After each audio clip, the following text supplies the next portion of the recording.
ராமர் காலத்துல வாழ்ந்த பெண்கள் யாருமே சுபிட்சமா இல்ல. எல்லா பெண்களும் கஷ்டப்பட்டாங்க. அந்த காலத்துல ராமர் கட்டி காத்த அந்த ராம ராஜ்யம் வந்து பெண்களுக்கு சுபிட்சமான இடம் கிடையாது. ஆனா சீதையை மீட்டு தானே ராமர் போறாரு இலங்கைக்கு. அது என் பொண்டாட்டியை மீட்டுட்டு வந்த உடனே என்ன சொல்றாரு, நீ என்ன அங்க சாப்பிட்டு தூங்கிட்டு இருக்கியா, எவனோட சுத்தனெல்லாம் அசிங்கமா அங்கேயே கேள்வி கேட்கிறாரு. அக்னி பரீட்சை பண்ணி காட்டு, அப்பதான் அவனை கூட்டிட்டு போவேன் அயோத்திக்குன்னு சொல்றாரு. வால்மீகி அதை மறைக்கலாம் இல்ல, ராமன் இவ்வளவு அசிங்கமா நடந்துக்கிட்டான்னு வால்மீகி தெளிவா சொல்ற. கம்பர் தான் அப்படியே பூசி மொழிகி ராமர் யார் தெரியுமா, சீதையை ராமன் தொடவே இல்லை. இவரு அண்ணலும் நோக்கினாலும் கதை அதெல்லாம் ஒரிஜினல் ராமாயணத்துல இது இல்ல. இவரு நிறைய சொந்த கற்பனை எல்லாம் சேர்த்திருக்காரு. கவிஞர்கள் அப்படிதான் சேர்ப்பாங்க, அதை பத்தி பிரச்சனை இல்லை. பட் பொலிட்டிக்கலி எந்த ஐடியாலஜியை பத்தி நாங்க பேச விரும்புறோம்னா, ராமனுக்கு ஆப்போசிட் எல்லாரும் ராவணன் பேசுறாங்க. அப்படி இல்ல, ராமனுக்கு ஆப்போசிட் பீமன். எந்த பீமன்னா பீம்ராவ் அம்பேத்கர் ராமனுக்கு ஆப்போசிட். ஏன்னா ராமராஜ்யத்துல பெண்களுக்கு சொத்துரிமை கிடையாது, ஓட்டுரிமை கிடையாது, வேலை செய்யும் உரிமை கிடையாது, மறுவிவாகம் பண்ணிக்கும் எந்த உரிமையும் கிடையாது. அந்த எல்லா உரிமையும் கொண்டு வந்தது யாரு? பீம்ராவ் அம்பேத்கர். அப்ப எப்ப பெண்கள் சுபிட்சமா இருக்கணும்? இப்ப சுபிட்சமா இருக்கிறோம். இப்ப ஏன் சுபிட்சமா இருக்கிறோம்? ராமர் வந்து எழுதினதுனாலயா, இல்ல மனுஸ்மிருதி எழுதினதுனாலயா? யார் எழுதினதுனால? அம்பேத்கர் எழுதினதுனால சுபிட்சமா இருக்கும். அதை நேரு அமல்படுத்தினதுனால சுபிட்சமா இருக்கும். எதுக்கு இன்னும் ராமாயணம் தொங்கிட்டு இருக்கீங்க? இன்னைக்கு நமக்கான உரிமையை பெறதுக்கு காரணம் சட்டமேதை டாக்டர் பிஆர் அம்பேத்கர். இந்த வீடியோவில் சொல்கிற மாதிரி இவர் அம்பேத்கர் சட்டத்தை கொண்டு வந்தார், நேரு அதை அமல்படுத்தினார் அப்படிங்கிற மாதிரி ரொம்ப ஈஸியான சென்டென்ஸாக அவங்க அப்போ அந்த டைமில் நடக்கலை.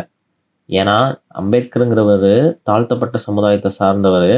இவர் அந்த சட்ட புத்தகத்தில் அந்த சட்டத்தை எழுதி கொண்டு வரும்போது நேருவுக்கு கீழே இருக்கிறவங்கெல்லாம் பார்ப்பனர்களாக தான், ஏன்னா அந்த காலத்தில் பார்ப்பனர்கள் தான் படிச்சிருப்பாங்க. இப்போ அவருக்கு எழுதி கொண்டு வர அந்த சட்டத்தை பேப்பரில் தான் எழுதி கொண்டு வருவாங்க. அவர் அம்பேத்கர் கையில் கூட வாங்க மாட்டாங்க, குச்சி நீட்டி அதில் அந்த பேப்பரை வெய்யி நான் வாங்கிக்கிறேன் அப்படிம்பாங்க. இது சாத்தியமா? அந்த மாதிரி பல கஷ்டங்கள் பட்டிருக்கிறாரு டாக்டர் பிஆர் அம்பேத்கர். குடிக்கிற ஒவ்வொரு சிப்பில் தேயிலைக்கு பின்னாலும் என்ன அரசியல் இருக்கு, ஏன் வெள்ளைக்காரங்க கொண்டு வந்தாங்கிறது தெரிஞ்சுக்கிட்டோம். தேயிலையை பயிரிடணும்னு சொன்னா நீங்க முதலில் வளமான காட்டை அழிக்கணும்.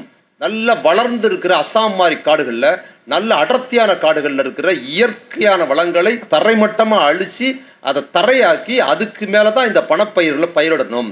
அதை ஒருபோதும் ஐரோப்பியர்கள் செய்ய மாட்டார்கள்ங்கிறது முதல் காரணம். அடுத்து இன்னொரு காரணம் என்னன்னா, அந்த தேயிலை தோட்டத்தில் வேலை செய்வது ரொம்ப கடினம். அது ஐரோப்பியர்கள் செய்ய மாட்டாங்க. எந்த வெள்ளைக்காரர்களும் வேலை எவ்வளவு அதிகம் தேயிலை கிள்ளி போடுற உடல் இருப்பது கிடையாது.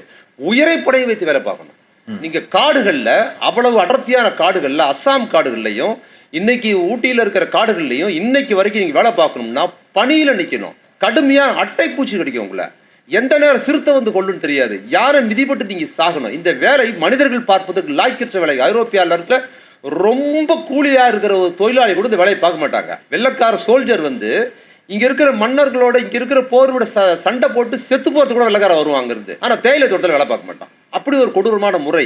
இப்பவும் நான் சொல்றேன், ஒவ்வொரு முறை வாயில சிப் பண்றோம்ல, அந்த ஒவ்வொரு சொட்டு தேநீருக்கு பின்னாலையும் அந்த தேயிலை தோட்டத்தில் தேயிலையை பறிக்கிற அந்த பெண்களின் கண்ணீரும் ரத்தமும் கலந்துருக்குதுங்க. நம்ம சாதாரணமாக குடிக்கிற ஒரு டீக்கு பின்னாடி இவ்வளோ பெரிய வரலாறு இருக்குது. இது தெரிய வரும்போது நமக்கு கண்டிப்பாக இது எல்லாருமே சங்கடப்படுறோம். இதில் இவ்வளோ உடல் உழைப்பு, இவ்வளோ கஷ்டங்கள் இருக்குதா அப்படின்ட்டு.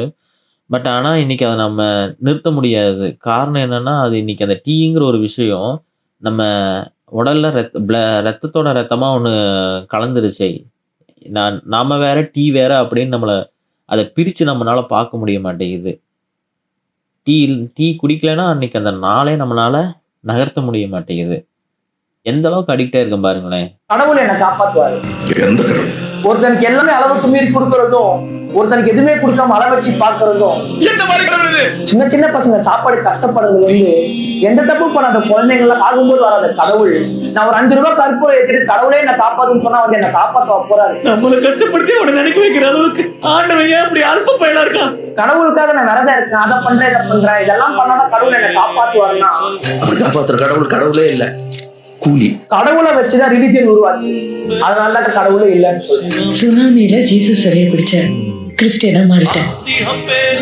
அதுவே டெடிபேர் கரடி பொம்மையை பிடிச்சிருந்தேன் என்னமா மாறி இருப்பேன். அருமையா சொன்ன ப்ரோ. சின்ன சேனலுக்கு எதா இருந்தாலும் அது கொஞ்சம் ஆதரவு கொடுங்க.